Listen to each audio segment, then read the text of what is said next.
Hello students, तो अभी तक हमने देखा कि rules of drawing the ray diagram for spherical mirrors, इन चीज को अच्छे से डिस्कस किया। सारे के सारे रूल्स अच्छे से समझे कि अगर लाइट पैरेलल है तो फोकस से होकर गुजरेगी, फोकस से जा रही है तो पैरेलल हो जाएगी रिफ्लेक्शन के बाद। अगर वो सेंटर ऑफ कर्वेचर से पास हो रही है तो बिना ही डेविएट किए उसी पाथ पे वापस चली जाएगी, और अगर वो पोल पे पड़ रही है तो एंगल ऑफ इंसिडेंस जो है वो एंगल ऑफ रिफ्लेक्शन के बराबर हो जाएगा। उसके बाद हमने देखा कि रियल इमेजेस क्या होती हैं, वर्चुअल इमेजेस क्या होती हैं। तो इन सभी का यूज करके हम आज का जो टॉपिक है हमारा, उसमें हम ये समझते हैं कि अब हम ये देखेंगे कि जो कॉनकेव मिरर होता है उसमें हम उसमें कैसे जो इमेजेस को फॉर्म कर सकते हैं, कैसे रे डायग्राम बना सकते हैं। तो आज की वीडियो का टॉपिक रहेगा image formation by a concave mirror.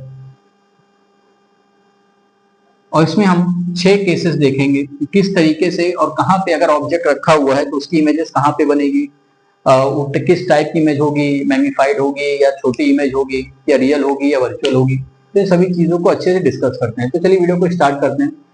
तो सबसे पहले मैं आपको यहाँ पे ब्रीफ कर देता हूँ कि हमारे जो कौन कौन से 6 केसेस होंगे कि ऑब्जेक्ट कहाँ कहाँ पे रखा रहेगा। तो अक्सर क्या होता है कि बच्चों को याद करना पड़ जाता है कि कौन कौन से 6 केसेस थे। तो अगर हम सबसे पहले उसी चीज को समराइज कर लें यहाँ पे एक छोटे से पार्ट में, तो सबसे पहले हम ये देखते हैं कि कौन कौन से 6 केसेस होंगे। तो लेट से हमारे पास एक कॉनकेव मिरर है। सबसे पहले मैं आपको यहाँ पे एक ब्रीफ कर देता हूँ कि हम यहाँ पे देखने वाले हैं कौन कौन से 6 केसेस हम यहाँ पे देखेंगे। तो सबसे पहले आपको ये अच्छे से पता होना चाहिए कि हमारे पास जो कौन कौन से 6 केसेस होते हैं। तो सबसे पहला केस होता है जब ऑब्जेक्ट काफी दूरी पे रखा है, means when the object is very far या object at infinity. Second point क्या होता है कि जब वो सेंटर ऑफ कर्वेचर से पीछे रखा हुआ होता है, तो उसको कई किताबों में ऐसे भी लिखा होता है कि between infinity and centre of curvature या बियॉन्ड सेंटर ऑफ कर्वेचर भी कई किताबों में दे के रखता है। तो अभी तक क्या था कि वो पहले केस में क्या हो रहा था कि ऑब्जेक्ट काफी दूरी पे है, इनफाइनाइट पे है, तो उसकी इमेज कहाँ पे बनेगी। सेकंड पे क्या होगा कि अब वो प्रिंसिपल एक्सिस पे आ चुका है और सेंटर ऑफ कर्वेचर से पीछे है। थर्ड केस क्या होगा कि अब ऑब्जेक्ट जो है वो सेंटर ऑफ कर्वेचर पे आ गया है, तो ये हो जाएगा आपका third case of concave mirror. उसके बाद जो चौथा केस आएगा वो सेंटर ऑफ कर्वेचर और फोकस के बीच में चौथा केस आ जाएगा कि यहाँ पे अगर ऑब्जेक्ट रखा हुआ है तो उसकी इमेज कैसी बनेगी। फिर अगला केस हो जाएगा केस नंबर 5 कि अगर ऑब्जेक्ट जो है फोकस पे ही रखा हुआ है तो उसकी इमेज कैसी बनेगी। और लास्ट केस होता है कि अगर ऑब्जेक्ट फोकस और पोल के बीच में रखा हुआ है तो उसकी इमेज कैसी बनेगी, कहाँ पे बनेगी और किस टाइप की बनेगी। तो सबसे पहले हमको ये अच्छे से समझना चाहिए कि कौन कौन से वो 6 केसेस होते हैं जहां पे ऑब्जेक्ट को प्लेस कर सकते हैं in front of A concave mirror. और फिर उसके बाद हम ये देखेंगे कि उसकी इमेज कहाँ पे बनेगी, किस टाइप की इमेज होगी, रियल होगी, वर्चुअल होगी, मैग्नीफाइड होगी या स्मॉल होगी। उन सारी चीजों को हम एक एक करके सारे पार्ट्स को अच्छे से डिस्कस करेंगे। तो आई होप पहले आप यहाँ पे ये चीज अच्छे से समझ लो कि हमारे पास कौन कौन से 6 केस होते हैं कॉनकेव मिरर में जिनके हमको रे डायग्राम बनाने आने चाहिए। तो पहला केस होता है जब ऑब्जेक्ट इंफिनिटी पे रखा हो। दूसरा केस क्या होता है जब ऑब्जेक्ट इंफिनिटी और सेंटर ऑफ कर्वेचर के बीच में रखा हो। थर्ड केस क्या होता है जब ऑब्जेक्ट जो है सेंटर ऑफ कर्वेचर पे रखा हो। फोर्थ केस क्या होता है जब ऑब्जेक्ट जो है सेंटर ऑफ कर्वेचर और फोकस के बीच में रखा हो। फिफ्थ केस क्या होता है जब ऑब्जेक्ट फोकस पे रखा हो। और लास्ट केस क्या होता है जब ऑब्जेक्ट फोकस और पोल के बीच में रखा होगा। तो ये होते हैं सारे के सारे 6 cases for image formation by a concave mirror.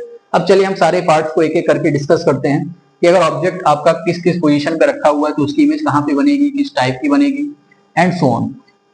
इसमें एक और अच्छी इंपॉर्टेंट चीज होती है जो होती है साइन कन्वेंशन की। अगर ऑब्जेक्ट यहाँ पे है, इसकी इमेज कहाँ पे बन रही है, फोकल लेंथ क्या होगा, पॉजिटिव होगा, निगेटिव होगा। तो वो सारी चीजें जब हम वीडियोस के नेक्स्ट पार्ट्स में देखेंगे, जब हम कॉन्वेक्स मिरर का भी जो इमेज फॉर्मेशन समझेंगे, उसके बाद जो हम साइन कन्वेंशन न्यूमेरिकल्स जब मैं आपको समझाऊंगा, तो उस वीडियो में हम सारी चीजें ये वाले पार्ट्स को और कॉन्वेक्स मिरर वाले पार्ट्स को मैं वहां पे फिर से आपको समझा के भी बताऊंगा कि किस तरीके से यहाँ पे V पॉजिटिव हुआ या V निगेटिव हुआ, U पॉजिटिव हुआ, U निगेटिव हुआ। तो ये सारी चीजें हम लोग जब साइन कन्वेंशन वाला वीडियो जब हम बनाएंगे तो उसमें ये सारी चीजें अच्छे से डिस्कस करेंगे।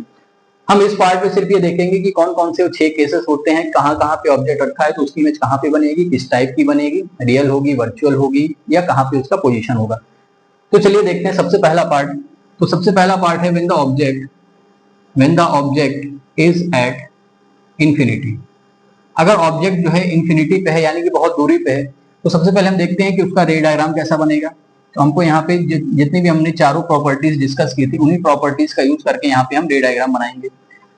तो सबसे पहले किसी भी किसी भी कॉनकेव मिरर या कॉन्वेक्स मिरर को जब आप बनाते हैं तो आपको कुछ पॉइंट्स अच्छे से पता होने चाहिए कि कॉनकेव मिरर का जो फोकस है वो इस तरफ होता है और सेंटर ऑफ कर्वेचर भी इस तरफ होता है, और यहाँ पे जो पॉइंट होता है उसको पोल कहा जाता है। अब यहाँ पे ये कहा जा रहा है कि ऑब्जेक्ट जो है वो इंफिनिटी पे यानी बहुत दूरी पे ऑब्जेक्ट है। तो सबसे पहले हम ये देखते हैं कि इसमें कौन सा केस अप्लाई हो सकता है। तो अगर ऑब्जेक्ट बहुत दूरी पे है, इसका मतलब उससे जो पैरेलल रेज निकल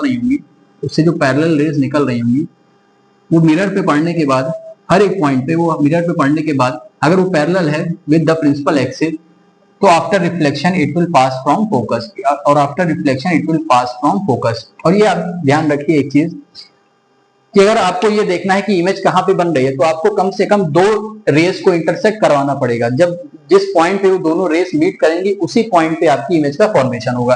तो आप ये नहीं कह सकते कि सिर्फ एक रे की हेल्प से हम यहाँ पे इमेज का फॉर्मेशन कर सकते हैं। एटलीस्ट आपको 2 रेस कम से कम चाहिए, यानी कि आपको कम से कम 2 प्रॉपर्टी या एक ही प्रॉपर्टी का यूज आप कर सकते हो, बट एटलीस्ट 2 रेस आपको बनानी पड़ेंगी, और जिस पॉइंट पे वो दोनों रेस इंटरसेक्ट करेंगी उसी पॉइंट पे क्या हो जाएगा, वहां पे इमेज का फॉर्मेशन हो जाएगा। तो अभी जैसे हमने यहाँ पे देखा कि जब रेस जो है, जब ऑब्जेक्ट जो है इंफिनिटी पे है, तो इससे जब रेस पैरेलल निकल रही थी, जो जितनी रेस पैरेलल निकली वो सारी की सारी फोकस से पास होती रहेंगी। यहाँ पे हमने सिर्फ 2 रेस का फॉर्मेशन किया, ऐसे बहुत सारी रेस होंगी। अब वो बहुत दूर से ऑब्जेक्ट आ रहा है तो सारी की सारी रेस पैरेलल होने के बाद फोकस से पास करेगी। तो इसका मतलब जितनी भी रेस होंगी वो इस पॉइंट फोकस पे ही मिलेंगी। तो हम यहाँ पे, अब आपको यहाँ पे 2 चीजें समझनी है। सबसे पहला कि इमेज बन कहाँ पे रही है, इमेज का लोकेशन क्या है। दूसरा आपको ये ध्यान रखना है कि इमेज का टाइप क्या है, किस टाइप की इमेज है। और थर्ड आपको ये ध्यान रखना है कि साइज ऑफ इमेज क्या है, क्या काफी लार्ज है या काफी डिमिनिश्ड है या बहुत छोटी है, किस टाइप की इमेज है। ये सारी चीजें, यही 3 चीजें हमको हर एक केस के लिए डिस्कस करनी है। तो सबसे पहले हमने देखा कि जब ऑब्जेक्ट इंफिनिटी पे था तो उसकी इमेज कहाँ पे बन रही है, फोकस पे, यानी इमेज का लोकेशन क्या हो गया, एट फोकस। अब इमेज का टाइप क्या है हमको ये पता है, जो हमने अभी पिछले पार्ट में देखा था, पार्ट नंबर 4 में, कि रियल एंड वर्चुअल इमेजेस क्या होती है। मैं उन सारी वीडियोस का जो लिंक है वो भी इस वीडियो के डिस्क्रिप्शन बॉक्स में डाल दूंगा, आप उनको रिफर कर लीजिएगा। तो इमेज का टाइप यानी कि रियल इमेज है कि वर्चुअल इमेज, तो हमने वहां पे देखा था जितनी भी इमेज शीशे के सामने बनेंगी वो सारी की सारी कैसी होंगी, रियल एंड इन्वर्टेड। तो इमेज का टाइप यहाँ पे क्या हो जाएगा, रियल एंड इन्वर्टेड। उसके बाद हम यहाँ पे ये देख रहे हैं कि ऑब्जेक्ट बहुत दूरी पे है अगर, तो उसकी इस जो इमेज हो रही है बस इस पॉइंट पे बन रही है और बहुत ही माइन्यूट बन रही है। इसका मतलब एक ऐसी इमेज हो गई डिमिनिश्ड, किताबों में दिया रहता है डिमिनिश्ड, या आप इसको ऐसे कह सकते हो कि वेरी वेरी स्मॉल। तो कैसी इमेज हो गई, डिमिनिश्ड। तो आपको यही 3 चीजें अच्छे से पता होनी चाहिए कि अगर ऑब्जेक्ट की पोजीशन कहाँ पे है तो उसकी इमेज कहाँ पे बन रही है, किस टाइप की बन रही है और किस साइज की बन रही है। क्या उस ऑब्जेक्ट से वो बड़ा बनी इमेज की छोटी बनी, उसी चीज को क्या कह दिया जाता है, मैग्निफिकेशन। तो अभी हमने पहले केस में देखा कि अगर ऑब्जेक्ट इंफिनिटी पे था तो उसकी इमेज की लोकेशन कहाँ पे बनेगी, फोकस पे बनेगी। किस टाइप की होगी, रियल एंड इन्वर्टेड होगी, और साइज ऑफ इमेज क्या हो जाएगा, डिमिनिश्ड। और किस तरीके से हमने रे डायग्राम बनाया, हमने यहाँ पे पहली प्रॉपर्टी का यूज किया कि अगर जितनी भी रेस पैरेलल होंगी वो सारी की सारी फोकस से ही होके गुजरेंगी। तो यहाँ पे हमको कम से कम 2 रेज एटलीस्ट चाहिए जिनको हम इंटरसेक्ट करवा के ये देख सकें कि इमेज का फॉर्मेशन कहाँ पे होगा। सो आई होप पहला पार्ट जो था कि when the object is at infinity, ये आपको अच्छे से क्लियर हुआ होगा। अब चलिए अब सेकंड केस देखते हैं। यहाँ पे मैं इन पॉइंट्स को यहीं पे रहने देता हूं क्योंकि हम लोग के ये तीनों पॉइंट जो है वो हर एक केस के लिए सेम होंगे, बस उनकी जो वैल्यूज हैं वो डिफरेंट हो सकती हैं। तो सेकंड केस देखते हैं। अब पहला केस क्या था, when the object is at infinity. अब इंफिनिटी से अब सेंटर ऑफ कर्वेचर के बीच में, the object between infinity and centre of curvature. यहाँ पे सबसे पहले हम मिरर और उसके सारे जितने पॉइंट्स हैं वो अच्छे से ड्रॉ कर लेते हैं। यहाँ पे हो जाएगा पोल, ये हो गया कॉनकेव मिरर। यहाँ पे हम ड्रॉ कर लेते हैं फोकस, यहाँ पे ड्रॉ कर लेते हैं सेंटर ऑफ कर्वेचर। अब ऑब्जेक्ट कहाँ पे है, इंफिनिटी से सेंटर ऑफ कर्वेचर के बीच में कहीं पे रखा हुआ है ऑब्जेक्ट। लेट से ये आपका ऑब्जेक्ट हो गया।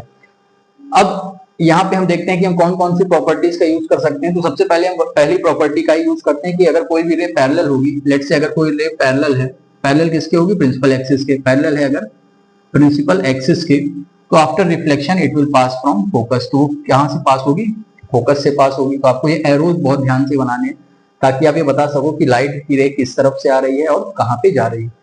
अब हमको ये पता है कि दूसरी प्रॉपर्टी क्या होती है कि अगर कोई रे फोकस से जा रही है तो उसके बाद वो पढ़ने के बाद पैरेलल हो जाएगी। तो आप यहाँ पे आप उस प्रॉपर्टी का भी यूज कर सकते हो। और आप थर्ड प्रॉपर्टी भी यूज कर सकते हो कि अगर कोई रे सेंटर ऑफ कर्वेचर से पास हो रही है तो बिना डिफ्लेक्शन के वो उसी पाथ पे चली जाएगी। तो आप इन तीनों प्रॉपर्टीज में से कोई भी दो प्रॉपर्टी यूज कर सकते हो। तो सबसे पहले हमने पहला प्रॉपर्टी तो यूज कर ही लिया है, फिर अब सेकंड और थर्ड प्रॉपर्टी में हम लेट्स से अगर सेंटर ऑफ कर्वेचर वाली प्रॉपर्टी यूज करते हैं, तो आप देखिए यहाँ पे दोनों में ही सेम केस बनेगा। अगर यहाँ पे इमेज जो है सेंटर ऑफ कर्वेचर से पास हो रही है तो आफ्टर रिफ्लेक्शन ये जो है उसी पाथ पे वापस चली जाएगी, यानी दोनों के जो दोनों रेज होंगी वो इस पॉइंट पे जाकर के मीट कर जाएंगी। और अगर आप यहाँ पे फोकस वाला जो प्रॉपर्टी है कि अगर कोई रे फोकस से होकर गुजर रही है तो वो रिफ्लेक्शन के बाद पैरेलल हो जाएगी। अगर आप उसको भी यहाँ पे ड्रॉ करते हो तो सी आपको यहाँ पे सेम ही इमेज मिलेगी। यहाँ पे भी आप यहाँ से देख सकते हो कि अगर कोई रे फोकस से होकर गुजर रही है तो पढ़ने के बाद क्या हो जाएगी, वो पैरेलल हो जाएगी। तो आप यहाँ पे इस प्रॉपर्टी का भी यूज कर सकते हो और आपकी इमेज जो है दोनों ही केस में बनेगी कहाँ पे, सी और एफ के बीच में। जो इमेज होगी वो सी और एफ के बीच बनेगी। तो आप यहाँ पे पहली प्रॉपर्टी के अलावा दूसरी प्रॉपर्टी या तीसरी प्रॉपर्टी किसी का भी यूज करके, जैसे मैंने आपको पहले केस में बताया था कि कम से कम हमको दो रेस को इंटरसेक्ट जरूर करवाना है ताकि ये देखने के लिए कि इमेज बन कहाँ पे रही है। तो चाहे मैं यहाँ पे अगर मैं दोनों ही केस बना दूं आपको, दोनों ही रे डायग्राम बना देता हूँ दोनों प्रॉपर्टी का यूज करके। तो लेट्स से अगर मैं यहाँ पे पहली और दूसरी प्रॉपर्टी का यूज करता हूँ कि ऑब्जेक्ट जो है यहाँ पे रखा हुआ है, पहली प्रॉपर्टी पैरेलल थी रे, पढ़ने के बाद फोकस से गई। दूसरी प्रॉपर्टी अगर कोई रे फोकस से जा रही है तो पढ़ने के बाद क्या हो जा रही है, पैरेलल हो जा रही है। तो पहले केस में इमेज कहाँ पे बनी, सी और एफ के बीच में, जहां पे भी दोनों रेज मिल जाएंगी वहां पे इमेज का फॉर्मेशन हो जाएगा। अब इसी में मैं अगर पहली प्रॉपर्टी और तीसरी प्रॉपर्टी का यूज करता है, let's say centre of curvature की प्रॉपर्टी का, तो उस केस में देखते हैं कि इमेज कहाँ पे बनती है। अभी भी बननी इमेज का लोकेशन तो वही होना चाहिए। तो यहाँ पे हमने पहली प्रॉपर्टी यूज किया कि वो फोकस से होकर गुजरी, जो भी रे पैरेलल थी किसके, प्रिंसिपल एक्सिस के। अब हमने सेकंड प्रॉपर्टी में देखा कि जो भी रे सेंटर ऑफ कर्वेचर से होकर गुजर रही थी, जो भी रे सेंटर ऑफ कर्वेचर से होकर गुजर रही थी वो उसी पाथ पे वापस डेविएट कर गए। तो अभी भी आप ये देख सकते हो कि अभी भी इमेज का जो फॉर्मेशन हो रहा है वो अभी भी सी और एफ के बीच में ही हो रहा है। तो इसका मतलब आप कोई भी दो प्रॉपर्टी का यूज करोगे तो आपको क्या होगा, वही सेम रिजल्ट ही मिलेगा। इसका मतलब क्या हो गया, इमेज का लोकेशन जो हो गया, इमेज का लोकेशन हो गया बिटवीन सी एंड एफ। अब यहाँ पे जैसे हमने लिख दिया कि बिटवीन सी एंड एफ हुआ, तो इसका मतलब कई लोग ये भी समझ सकते हैं कि सी और एफ के बीच में हो सकता है, ऊपर की तरफ हुआ हो। बट जब आप इमेज का टाइप लिख दोगे कैसा होगा, वो रियल एंड इन्वर्टेड, तो इससे ये क्लियर हो जाएगा जो इमेज बनी है वो इन्वर्टेड है, means it is below the principal axis. Inverted image का मतलब क्या हो गया, बिलो द प्रिंसिपल एक्सिस। और रियल इमेज का मतलब क्या है कि वो शीशे के मिरर के सामने बनी है। ठीक है, तो इन दोनों पॉइंट से क्लियर हो गया कि सी और एफ के बीच में है और इन्वर्टेड है। ठीक है, अब साइज ऑफ द इमेज आप यहाँ पे अगर कंपेयर करोगे तो आप यहाँ देख सकते हो ऑब्जेक्ट थोड़ा सा बड़ा है बट उसकी इमेज जो है कंपैरेटिवली थोड़ी सी स्मॉल है। तो यहाँ पे आप साइज ऑफ इमेज को लिख सकते हो स्मॉल। तो ये हो गया केस नंबर 2 कि जब ऑब्जेक्ट आपका जो है इंफिनिटी और सेंटर ऑफ कर्वेचर के बीच में है तो उसकी इमेज जो है कहाँ पे बनेगी, बिटवीन सी एंड एफ, और किस टाइप की होगी, रियल एंड इन्वर्टेड। तो यहाँ पे हमने पहली प्रॉपर्टी और प्रॉपर्टी नंबर यहाँ पे सेकंड का यहाँ पे डिस्कस किया है। तो मैं यहाँ पे लिख देता हूँ कि कौन कौन सी प्रॉपर्टी हमने यूज किया। प्रॉपर्टी नंबर या प्रॉपर्टी कह सकते हो या आप इसको रूल भी कह सकते हो, जो हमने पार्ट नंबर 3 के वीडियो, जब पार्ट नंबर 3 वाला वीडियो था उसमें देखा था। तो कौन सा रूल हमने यहाँ पे अप्लाई किया, पहला और दूसरा, और यहाँ पे कौन सा रूल अप्लाई किया या कौन सी प्रॉपर्टी यूज की, पहली और तीसरी, सेंटर ऑफ कर्वेचर की। दोनों ही केस में क्या हुआ, सेम ही रिजल्ट आया। इमेज का लोकेशन कहाँ पे था, सी और एफ के बीच में, किस टाइप की इमेज थी, रियल इन्वर्टेड, और क्या साइज था इमेज का कंपैरेटिवली अगर आप यहाँ कंपेयर करोगे तो उससे वो छोटी बनी, तो स्मॉल या वेरी स्मॉल भी आप कह सकते हो। तो ये था केस नंबर 2 कि ऑब्जेक्ट अगर इंफिनिटी और सेंटर ऑफ कर्वेचर के बीच में है या सेंटर ऑफ कर्वेचर से पीछे, कई किताबों में बियॉन्ड, कई किताबों में ऐसे भी देके रखता है कि बियॉन्ड सी। तो इस केस में दोनों ही केस आपके सेम ही ऑब्जेक्ट के लिए पिन पॉइंट कर रहे हैं कि वो सी सेंटर ऑफ कर्वेचर से पीछे रखा हुआ है। तो आई होप सेकंड पार्ट आपको अच्छे से समझ में आया होगा। तो चलिए आगे बढ़ते हैं, पार्ट नंबर 3 डिस्कस करते हैं। तो चलिए आगे देखते हैं, पार्ट नंबर 3 डिस्कस करते हैं कि अगर ऑब्जेक्ट जो है सेंटर ऑफ कर्वेचर यानी कि सी पॉइंट पे रखा हुआ है तो उसकी इमेज कहाँ पे बनेगी, किस टाइप की बनेगी और क्या साइज होगा इमेज का। तो सबसे पहले अभी तक हमने जो पहले दोनों पार्ट्स में देखा कि अगर ऑब्जेक्ट इंफिनिटी पे है तो हमने यहाँ पे तो उस केस में हमने सिर्फ पहली प्रॉपर्टी का यूज किया था कि रे अगर कोई भी पैरेलल है प्रिंसिपल एक्सिस के तो after reflection it will pass from focus. और फोकस से होके क्यों गुजरती है, या कि मतलब वो अंदर की तरफ क्यों हो जाती है, बिकॉज हम ये जानते हैं कि कॉनकेव मिरर क्या होता है, कन्वर्जिंग नेचर का होता है। तो जितनी भी रेज होती हैं वो प्रिंसिपल एक्सिस के थ्रू होकर ही गुजरती हैं। सेकंड केस में हमने देखा कि जब ऑब्जेक्ट है इंफिनिटी से सेंटर ऑफ कर्वेचर के बीच में रखा है, या कई किताबों में इसको बियॉन्ड सेंटर ऑफ कर्वेचर भी देके रखते हैं, तो उस केस में कहाँ पे इमेज बनी, किस टाइप की इमेज बनी, वहां पे हमने रूल नंबर 1, 2 दोनों को डिस्कस किया और रूल नंबर 1, 3 को भी डिस्कस किया था।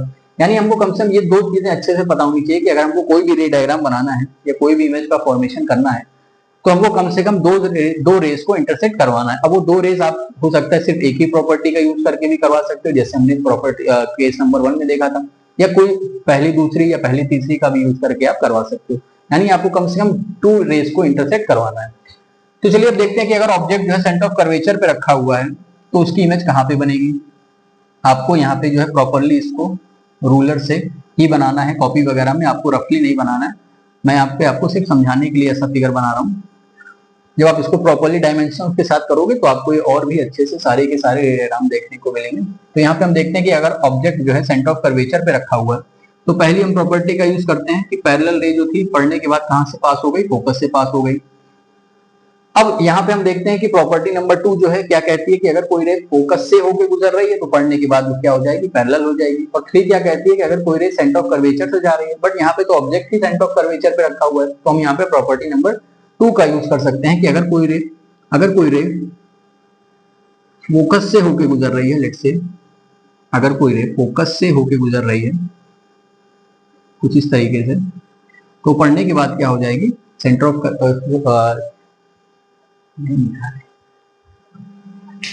वेट। यहाँ पे मैं इसको थोड़ा और क्लियरली बनाने की कोशिश करता हूँ। तो आपको यहाँ पे ये ध्यान रखना है कि ये जो डिस्टेंस है आपकी फोकल लेंथ और सेंटर ऑफ कर्वेचर, ये सारी कितनी होनी चाहिए, अप्रोक्सीमेटली सेम होनी चाहिए।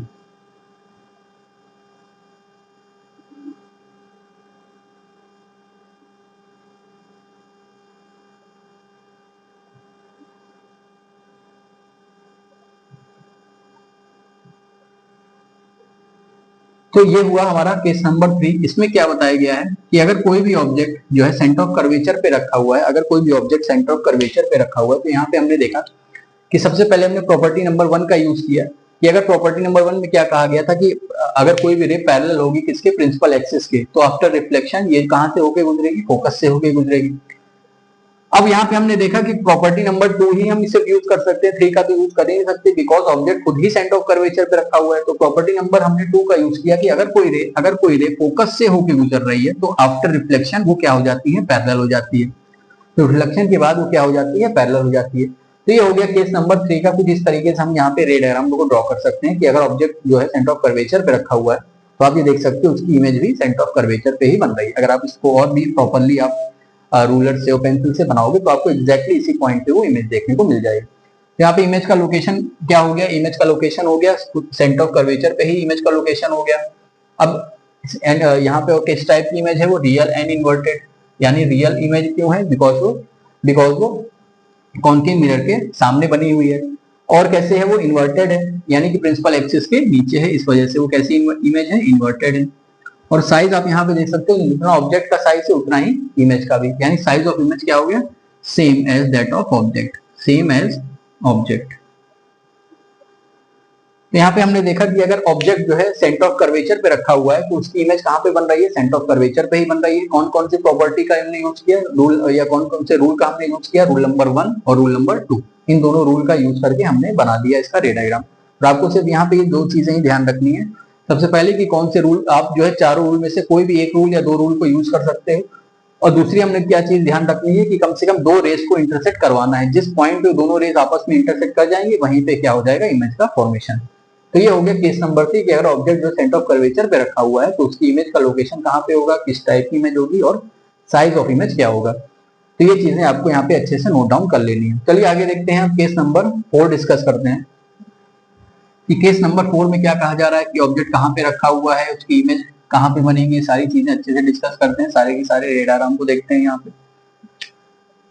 तो केस नंबर 4 में ये बताया गया है कि ऑब्जेक्ट, अभी तक हमने देखा था, जो सबसे मैंने स्टार्टिंग में आपको बताया था कि सबसे पहला केस क्या होता है जब ऑब्जेक्ट कहाँ पे हो, इंफिनिटी पे। दूसरा केस देखा जब सी के पीछे हो, तीसरा केस जब सी पे हो, अब चौथा केस क्या होगा, सी और एफ के बीच में। तो object between centre of curvature and focus. अब ऑब्जेक्ट जो है अगर सेंटर ऑफ कर्वेचर या फोकस के बीच में रखा हुआ है तो देखते हैं कि उसकी इमेज कहाँ पे बनेगी। तो चलिए स्टार्ट करते हैं रे डायग्राम को ड्रॉ करना। तो यहाँ पे हमने focus, pole, centre of curvature सारी चीजें अच्छे से बना लेनी है। अब ऑब्जेक्ट जो है सेंटर ऑफ कर्वेचर और फोकस के बीच में कहीं पे रखा हुआ है, तो यहाँ पे हम सबसे पहले प्रॉपर्टी नंबर 1 का ही यूज कर सकते हैं। आपको 6 केस में, आप 6 केस में कम से कम प्रॉपर्टी नंबर 1 हर केस में आप यूज कर सकते हो। तो पहली रे जो थी पैरेलल थी किसके, प्रिंसिपल एक्सिस के, वो रिफ्लेक्शन के बाद कहां से पास होगी, फोकस से होकर गुजरेगी। अब यहाँ पे हम यहाँ पे दूसरी प्रॉपर्टी भी आप यहाँ पे यूज कर सकते हो सेंटर ऑफ कर्वेचर की, बट आपको यहाँ पे होगा क्या, मिरर का जो अपर्चर है वो आपको काफी लंबा ड्रॉ करना पड़ेगा। तो इससे अच्छा हम प्रॉपर्टी नंबर 2 का ही यूज कर सकते हैं कि जो रे फोकस से होकर गुजरेगी वो पढ़ने के बाद क्या हो जाएगी, पैरेलल हो जाएगी, यानी यहाँ पे बनेगा इस पॉइंट पे। तो हम यहाँ पे देख सकते हैं कि इमेज जो थी वो किस पॉइंट पे बन रही है। अगर मैं इसको प्रॉपर्ली यहाँ पे मैच करवा देता हूँ तो ये इमेज जो होगी आपकी ये इस पॉइंट पे आकर के मिल जाएगी। यानी कि ये दोनों रेज जो थी, कौन कौन सी रे, सबसे पहली रूल नंबर वाली की जो पैरेलल थी वो पढ़ने के बाद क्या हो गई, फोकस से होकर गुजरी। दूसरी हमने प्रॉपर्टी देखा, मैं इसको यहाँ पे थोड़ा करेक्ट ड्रॉ कर देता हूँ, ये हो गया था पहली प्रॉपर्टी, पहला रूल एंड सेकंड रूल। अब ये इसकी इमेज जो है यहाँ पे कहीं बन रही है से इधर, ठीक है। तो हमने यहाँ पे सबसे पहले इसको किस तरीके से ड्रॉ किया, हमने सबसे पहले रूल नंबर 1 का यूज किया कि अगर कोई भी रे पैरेलल होगी प्रिंसिपल एक्सिस के, तो रिफ्लेक्शन के बाद वो फोकस से होके गुजरेगी। फिर यहाँ पे हमने सेकंड प्रॉपर्टी का यूज किया कि अगर कोई रे फोकस से होके ही गुजर रही है तो पढ़ने के बाद यानी रिफ्लेक्शन के बाद वो क्या हो जाएगी, पैरेलल हो जाएगी। और ये दोनों रेस कहाँ पे मीट कर रही है, सेंटर ऑफ कर्वेचर के बाद में, सेंटर ऑफ कर्वेचर से पीछे। तो हम यहाँ पे लिख सकते हैं कि इमेज का लोकेशन क्या हो गया, आप यहाँ पे देख सकते हो बियॉन्ड सी, यानी कि सेंटर ऑफ कर्वेचर से पीछे बनी इमेज। इमेज का टाइप क्या था, शीशे के सामने है तो रियल है, प्रिंसिपल एक्सिस के नीचे है तो इन्वर्टेड है। तो आपको ये ध्यान रखना है कि रियल एंड इन्वर्टेड क्यों होती है। तो यहाँ पे हम लोग अक्सर ये सोचते हैं कि रियल है तो इन्वर्टेड ही होगी, तो ऐसा क्यों होता है कि अगर, तो हम यहाँ पे इसके रे डायग्राम से समझ सकते हैं कि रियल का मतलब क्या हो गया कि मिरर के सामने, इन्वर्टेड का मतलब क्या हो गया, प्रिंसिपल एक्सिस से नीचे। इस वजह से दोनों वर्ड साथ में आ रहे हैं। साइज ऑफ इमेज अगर आप यहाँ पे देखोगे, अब आप यहाँ पे कंपेयर करोगे इससे, अगर ये ऑब्जेक्ट है तो उसकी इमेज जो है इससे थोड़ा सा बड़ी बनी है, यानी कि आप इसको इनलार्ज लिख सकते हो, या इसका मैग्निफिकेशन जो होगा वो क्या हो जाएगा, इनलार्ज हो जाएगा, ज्यादा उससे इमेज जो है वो बड़ी बन गई as compare to the object. तो केस नंबर 4 में हमने ये देखा कि अगर ऑब्जेक्ट जो है बिटवीन सेंटर ऑफ कर्वेचर और फोकस के बीच में रखा हुआ है तो उसकी इमेज कहाँ पे बन रही है, सेंटर ऑफ कर्वेचर से पीछे बन रही है। किस टाइप की इमेज है, रियल एंड इन्वर्टेड है, और उसका जो अगर साइज को आप कंपेयर करोगे तो इनलार्ज इमेज बन रही है। तो यानी कि अभी तक हमने जो शुरुआत के 3 केस देखे थे उसमें इमेज कैसी थी, जब ऑब्जेक्ट इन्फिनिटी पे था तो फोकस पे बन रही थी, बहुत ही छोटी बन रही थी इमेज। फिर उसके बाद हमने देखा कि बियॉन्ड सी भी थी तो भी यहाँ पे बीच में बनी थी, सी और एफ के बीच में वो भी छोटी इमेज बनी थी। और थर्ड केस में हमने देखा था कि उतना ही सेम साइज की थी जब सेंटर ऑफ कर्वेचर पे रखा हुआ था, यानी कि तीनों केस में उससे बड़ी नहीं बनी। चौथा केस ही, पहला केस ऐसा है कि तो आपको कभी कभी वो 1-2 नंबर के क्वेश्चन में ये पूछा जा सकता है कि वो सबसे पहला केस कौन सा है कि जब इमेज जो है वो ऑब्जेक्ट के साइज से बड़ी बन रही है। तो आपको यहाँ पे बता देना है case number 4, when the object is placed between centre of curvature and focus. तो उस केस में ये सबसे पहला केस हो जाएगा जब आपकी इमेज जो है इनलार्ज हो जाएगी, यानी हाइट ऑफ ऑब्जेक्ट जो है वो छोटा होगा और हाइट ऑफ इमेज क्या हो जाएगी, वो बड़ी हो जाएगी। तो ये वो हमने देखा अभी तक केस नंबर 4। चलिए आगे बढ़ते हैं, केस नंबर 5 को डिस्कस करते हैं। तो चलिए आगे देखते हैं, हम केस नंबर 5 डिस्कस करते हैं। तो अभी तक हमने 4 केसेस को अच्छे से देखा कि किस तरीके से हम उनका रे डायग्राम ड्रॉ कर सकते हैं, ऑब्जेक्ट कहाँ पे है, उसकी इमेज कहाँ पे बनेगी, सारी चीजों को अच्छे से समझा। तो अब केस नंबर 5 देखते हैं। अभी तक केस नंबर 4th केस क्या था कि ऑब्जेक्ट कहाँ पे था, सेंटर ऑफ कर्वेचर और फोकस के बीच में। अब 5th केस क्या हो जाएगा, जब ऑब्जेक्ट जो है, ऑब्जेक्ट अब फोकस पे आ जाएगा, ऑब्जेक्ट एट फोकस। तो आपको इसको फर्स्ट केस से ही याद रखना है कि ऑब्जेक्ट जब इंफिनिटी पे था तो उसकी इमेज कहाँ पे बन रही थी, फोकस पे बन रही थी। अब यहाँ पे क्या है कि ऑब्जेक्ट खुद ही फोकस पे है तो उसकी इमेज कहाँ पे बनेगी, इन्फिनिटी पे बनेगी। तो आपको ये ध्यान रखना है इन सारी चीजों को। तो अब देखिए उसका आप रे डायग्राम किस तरीके से ड्रॉ कर सकते हो। फिर से मैं बार बार यही कहूंगा कि आप कोई भी प्रॉपर्टी का यूज कर सकते हो। दूसरी चीज, आपको कम से कम 2 रेस को इंटरसेक्ट करवाना है। अगर वो इंटरसेक्ट नहीं कर रही है इस केस में, बट आपको 2 रेस का तो यूज करना ही है। अगर इंटरसेक्ट नहीं कर रही तो उसका मतलब वो पैरेलल होंगी, पैरेलल होंगी तो इन्फिनिटी पे बनेगी। और दूसरी चीज मैं आपको यहाँ पे बताऊंगा कि ये जितने फिगर्स हैं वो मैं आपको सिर्फ समझाने के लिए यहाँ पे एक रफली ड्रॉ कर रहा हूँ। यहाँ पे प्रॉपरली स्केल से नहीं है कोई भी चीज, बट जब आप इसको कॉपी में जब आप फेयरली ड्रॉ करोगे, रूलर का और पेन और रूलर का यूज करके सारे के सारे जो डिस्टेंस है उसको सेम बनाओगे, तो आपका जितने भी टाइप के इमेज यहाँ पे मैंने आपको यहाँ पे समझाई है वो आप देखिएगा प्रॉपरली उसी शेप में बन जाएंगे। तो उसको आप घर पे जरूर प्रैक्टिस करिएगा, बट यहाँ पे आप इन चीजों को अच्छे से समझ लीजिए। तो ऑब्जेक्ट अगर फोकस पे है, लेट से फोकस आपका इस पॉइंट पे है, सेंटर ऑफ कर्वेचर कहाँ पे है, इस पॉइंट पे। तो अगर सबसे पहले हम देखते हैं कि ऑब्जेक्ट अब जो है फोकस पे ही रखा हुआ है किसी मिरर के, किसी कॉनकेव मिरर के सामने पे, तो हम यहाँ पे पहली प्रॉपर्टी का यूज करके वो जो रे जो है पैरेलल है, तो पैरेलल होने के बाद वो फोकस से होके पास हो जाएगी। अब यहाँ पे हम देखते हैं कि पहली प्रॉपर्टी तो हमने यूज कर ली। अब सेकंड प्रॉपर्टी यहाँ पे एप्लीकेबल नहीं है बिकॉज वो खुद ही फोकस पे रखा है। तो यहाँ पे हम थर्ड प्रॉपर्टी का यूज कर सकते हैं कि अब देखिए यहाँ पे जो ऑब्जेक्ट है, कोई सारी की सारी इमेज जितनी भी रेस है वो इस पे तो जरूर रिफ्लेक्ट कर रही होंगी। तो हम यहाँ पे तीसरी प्रॉपर्टी का यूज कर सकते हैं कि अगर कोई रे जो है सेंटर ऑफ कर्वेचर से होकर गुजरेगी और उसके टॉप पॉइंट से होकर जा रही होगी, तो ये पढ़ने के बाद क्या हो जाएगी, उसी पाथ पे वापस ट्रेवर्स बैक कर जाएगी। तो क्या होगा, ये दोनों रेस आप यहाँ पे देख सकते हो, ये क्या हो गई, एक दूसरे से पैरेलल हो गई, यानी कि इसकी जो इमेज बनेगी वो कहीं बहुत दूर इंफिनिटी पे बनेगी और बहुत ही इनलार्ज हो जाएगी। तो इसका मतलब ये हुआ कि जब ऑब्जेक्ट जो है फोकस पे रखा हुआ है केस नंबर 5 में, तो उसकी जो इमेज है वो कहाँ पे बन रही है, इमेज लोकेशन एट इंफिनिटी, यानी कि वेरी फार। इसको आप ऐसा लिख सकते हो कि वेरी फार इमेज बनी है। टाइप क्या है, बिकॉज ये शीशे के सामने है तो रियल तो होगी ही, और प्रिंसिपल एक्सिस से क्या है, नीचे है, जिसका मतलब ये इन्वर्टेड भी है, रियल एंड इन्वर्टेड। अब साइज क्या है कि अभी इंफिनिटी पे बहुत दूर कहीं जाके बन रही है, इसका मतलब क्या हो रहा है कि काफी बड़ी इमेज बन रही है, इन लार्ज इमेज। ठीक है, तो जब ऑब्जेक्ट जो है फोकस पे रखा हुआ है तो सबसे पहले हम देखते हैं कि कहाँ पे उसकी लोकेशन है, वेरी फार, इमेज इंफिनिटी पे बन रही है, बिकॉज दोनों के दोनों रेज जो है वो कहीं पे मिलेंगे नहीं। अगर थोड़ा सा भी आपको, जैसे हम अभी लास्ट केस में देखेंगे कि अगर दोनों रेज हमको आपस में लगती कि कहीं जाके मीट कर जाएगी तो हम वहां पे उसको इंटरसेक्ट करवा सकते थे या आगे भी इंटरसेक्ट करवा सकते थे, बट ये दोनों के बीच का डिस्टेंस क्या होगा, सेम होगा हर पॉइंट पे। तो इस वजह से इसकी इमेज जो है इंफिनिटी में बनेगी। टाइप क्या हो जाएगा, शीशे के सामने है, मिरर के सामने है तो रियल इमेज है, प्रिंसिपल एक्सिस के नीचे है तो इन्वर्टेड है। आपको ये अच्छे से ध्यान रखना है इन चीजों को, आप चाहो तो कहीं नोट भी कर लो, क्योंकि बच्चों को अक्सर ये डाउट होता है कि रियल इमेज होती क्या है, वर्चुअल इमेज होती क्या है। तो रियल इमेज क्या होती है, आपको ये ध्यान रखना है, मिरर के सामने, ऐसे ध्यान रख लो, आपको समझ में आना चाहिए। और इन्वर्टेड का मतलब क्या होता है, इन्वर्टेड का मतलब हो गया प्रिंसिपल एक्सिस के नीचे।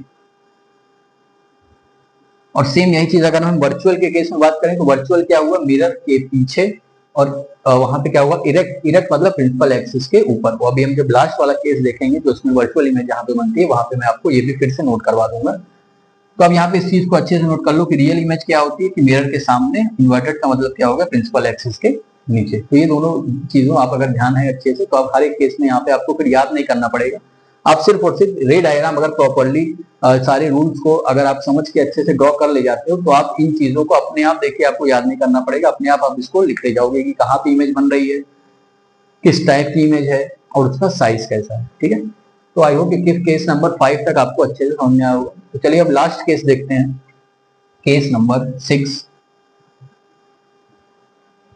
तो अभी तक हमने देखा कि जितने भी 5 केस थे अभी तक, उस सभी में इमेज किस टाइप की बन रही थी, रियल एंड इन्वर्टेड।